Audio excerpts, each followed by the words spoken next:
Ord. Kraften har altid ligget i tungen, ligget i hjertet. Det, som kommer ud af munden, er hjertets overflod. Konstruktion, destruktion. Kraftedme. Det er jo noget fis, der er jo ingen, der vil æde sig kraft. Æd og mame. Jeg ved ikke, hvad det betyder. Mag. Måske at blive made. At være en mage. En partner. At blive befrugtet og et.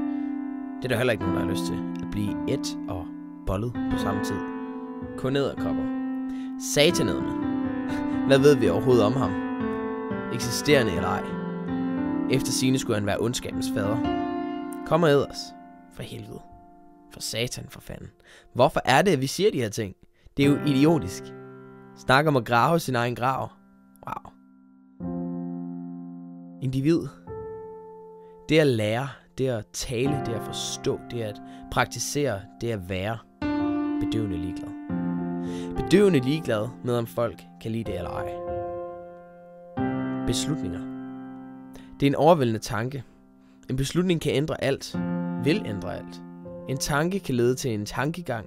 En tankegang kan eskalere og ende ud i en livsfilosofi. En livsstil. En GPS. En retning. Et mål. En ende. En begyndelse. Noget nyt. Vi længes alle efter det. Vi mærker det, når vi ser solnedgangen over vandet. Det er bedre end biffen.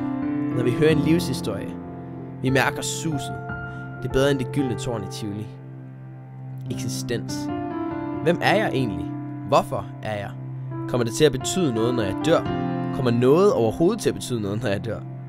Er der nogen mening med livet? Min tilværelse? Er hele livet blot en film, hvor jeg er hovedpersonen, og alle andre blot er skuespillere, robotter, dikterede individer, der blot er til for at bilde mig ind, at jeg er en del af et såkaldt samfund, et såkaldt fællesskab, en vennegruppe, en familie, et forhold. Det at have en kæreste. En at elske. Hvad er kærlighed? Er det blot et kreativt opdigtet ord, skrevet af en autoritær hånd, der beskriver, definerer og designer mine følelser i et øjeblik?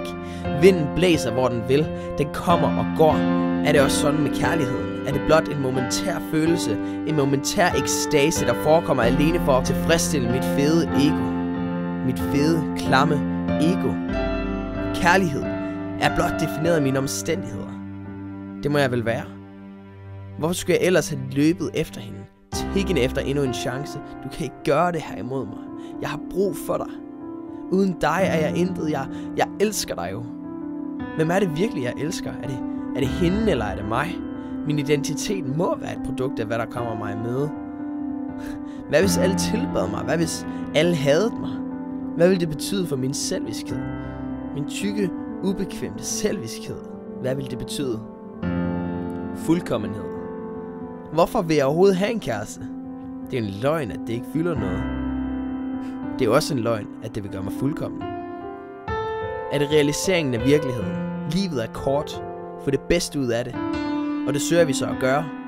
Få en kæreste. Bliv gift. Ha' sex. Masser af sex. Få børn. Hvor fedt er det egentlig i længden? Rejs verden rundt. Oplev. Hvad gør mig fuldkommen? De primitive øboere. Og en konklusion, der er værd at overveje. Hvad med dem egentlig? De primitive øboere. De har aldrig hørt evangeliet. De har aldrig hørt om Jesus. De kender ikke til begrebet frelse i dets kontekst. Så hvad med dem?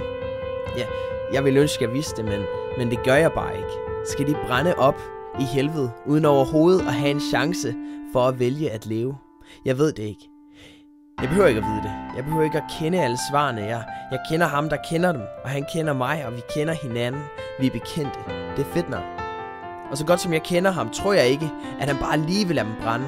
Men jeg ved det jo ikke. Jeg ved jo bare, at når jeg spørger ham, siger han, at han elsker os alle individuelt meget højt. Så højt, at han ville gå i døden for os hver eneste dag. Jeg prøver jo ikke at sige noget med det. I hvert fald kan jeg ikke rigtig gøre noget ved det. Hvis jeg kan tale nogen ind i denne doktrin, vil der naturligvis være nogen, der kunne tale dem ud af den. Jeg tror, at min konklusion må være at spørge selv. At være okay med at se realistisk på livet, på smerte, på glæde. At være okay med at være nøgen, i pinsel og i fryd. Lad os elske helvedet ud af hinanden. Og lad os ture og stille spørgsmål.